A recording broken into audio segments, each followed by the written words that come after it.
गांव का एक साधारण परिवार था। बड़ा ही दुखी संसार था। सास बहू से लड़ती थी और बहू की सूनी गोद भी नहीं भरती थी। बहू का नाम राधा था। बेचारी जन्म से ही अभागी थी। पैदा होने के 2 साल बाद ही उसकी मां चल बसी थी। उसके गरीब पिता ने बड़ी मुश्किल से उसका और उसके भाई का पालन पोषण किया था। ठंडा पानी, ठंडा पानी, ठंडा पानी।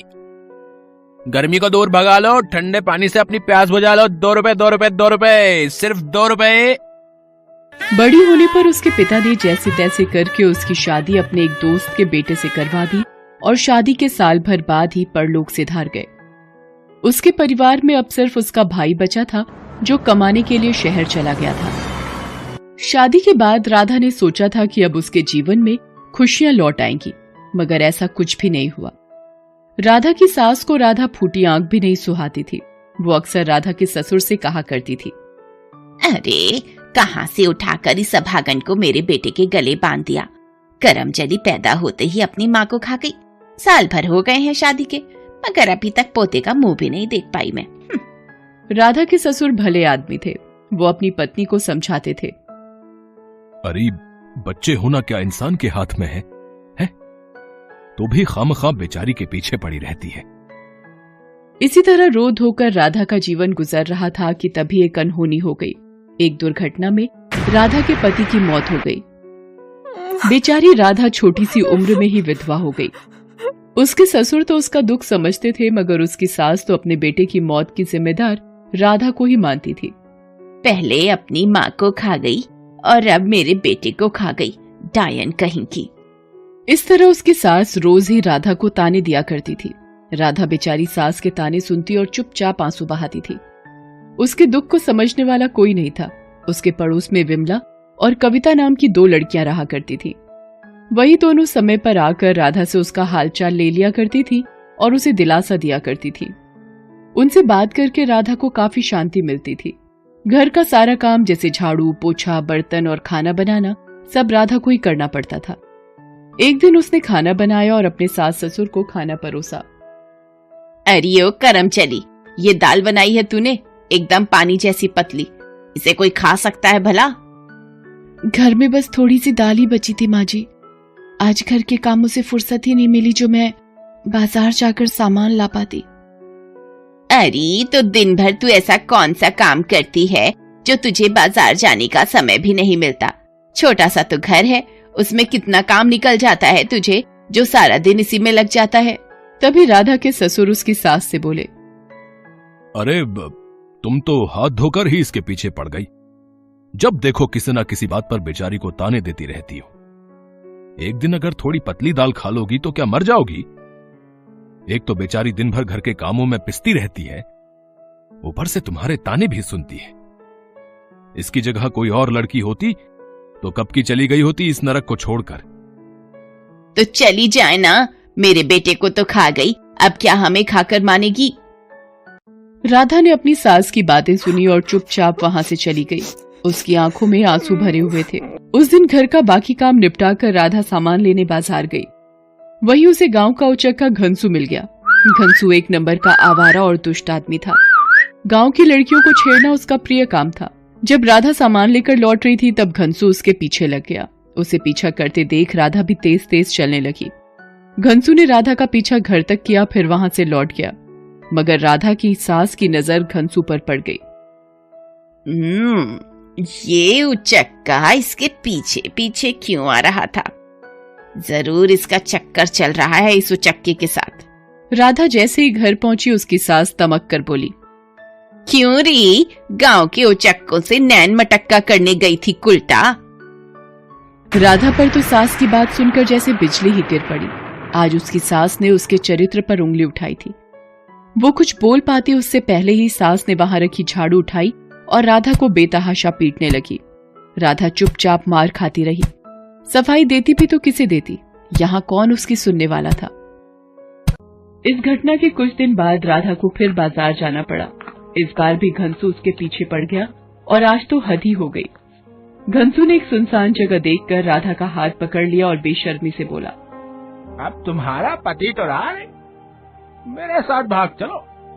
रानी बना के रखूंगा, रानी। छोड़ मेरा हाथ, बेशर्म कहीं के। शर्म नहीं आती एक विधवा से इस तरह की बातें करते हुए। अभी राधा अपना हाथ छुड़ा ही रही थी कि वहां विमला और कविता आ गई। घनसू को राधा का हाथ पकड़े देख वो दोनों सारा माजरा समझ गई। कविता ने झट अपनी चप्पल निकाली और घनसू के मुंह पर मारती हुई बोली, बहुत शौक है ना तुझे भोली भारी लड़कियों को छेड़ने का, जरा मुझे छेड़ कर दिखा। विमला ने भी उसके मुंह पर एक तमाचा मारते हुए कहा, राधा भाभी को बेसहारा समझकर छेड़ रहा था ना तूने, अब दिखा अपनी मर्दानगी और छेड़ हमें। कविता दीदी, इसे ऐसे मत छोड़ना, पुलिस को बुलाते हैं और इसे जेल भिजवाते हैं। घनसू की घिघी बन गई। वो माफी मांगता हुआ बोला, नहीं, मुझे माफ कर दो। मेरी तौबा है, मेरे बाप की तौबा, जो आज के बाद से कभी मैंने किसी लड़की को छेड़ा तो। भाग जाए यहाँ से और दोबारा दिखाई मत देना। घनसू अपने आप को बचाकर वहाँ से ऐसा भागा कि दोबारा उस गांव में दिखाई नहीं दिया। कविता और विमला ने फिर राधा को घर पहुँचा दिया।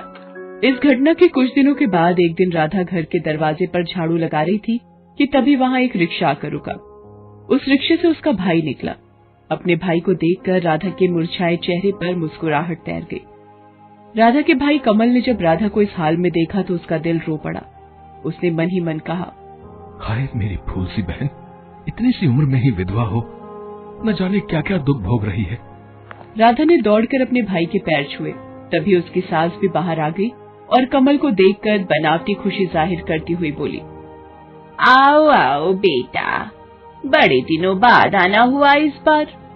कमल अंदर आया और राधा के सास ससुर के पैर छुए और बोला, मैं आप लोगों से राधा के बारे में कुछ बात करने आया हूँ। हाँ हाँ बेटा, बोलो ना। राधा के सामने अभी पहाड़ जैसी जिंदगी पड़ी है, इसे वो अकेली नहीं काट सकती, इसलिए मैंने राधा की दूसरी शादी करवाने का फैसला किया है अपने ही दोस्त के साथ। अरे ये तो बहुत खुशी की बात है बेटा, मैं भी यही चाहता हूँ कि हमारी राधा का घर फिर से बस जाए। मगर राधा की सास को ये मंजूर नहीं था। उसे डर था कि अगर राधा की शादी हो गई तो उसकी मुफ्त में मिली नौकरानी चली जाएगी। वो उन दोनों की बात काटते हुए बोली, नहीं, मैं इस शादी के सख्त खिलाफ हूँ। मेरे बेटे की आत्मा जब राधा की दूसरी शादी देखेगी तो वो खून के आंसू रोएगी। हमारे बेटे की आत्मा तो राधा की हालत देखकर वैसे भी खून के आंसू रो रही होगी। जिस लड़की को वो प्यार से शादी करके घर में लाया था, आज उसे अपने ही घर में इस हालत में देख उसकी आत्मा बेचैन हो उठती होगी। वो भी चाहती होगी कि राधा का घर फिर से बस जाए। मगर सास फिर भी नहीं मानी। इन सारी बातों को कविता और विमला भी बाहर से सुन रही थी। राधा की सास की बातें सुनकर दोनों गांव के प्रधान, मुखिया, सरपंच और बाकी बड़े लोगों को वहां ले आई। सरपंच ने राधा की सास को समझाते हुए कहा, अरे तुम भी तो राधा की माँ की जैसी ही हो, हैं? जरा सोचो तो, अगर तुम्हारी बेटी की ऐसी हालत होती तो तुम क्या करती, हैं? इतनी पत्थर दिल मत बनो। राधा को बहू बनाकर लाए थे, मगर अब उसका सुहाग उजड़ गया है, इसलिए अब उसे बेटी की तरह विदा हो जाने दो। इसी में उसकी भलाई है। हाँ। इस तरह गांव के बाकी लोगों ने भी राधा की सास को समझाया। सबके समझाने से राधा की सास को भी अपनी गलती का एहसास हो गया। उसने भी राधा की दूसरी शादी करवाने के लिए हामी भर दी। इसके बाद सास ससुर ने बेटी की तरह राधा को विदा किया और कमल ने शहर लाकर उसकी शादी अपने दोस्त से करवा दी। राधा के जीवन में भी खुशियां छा गई।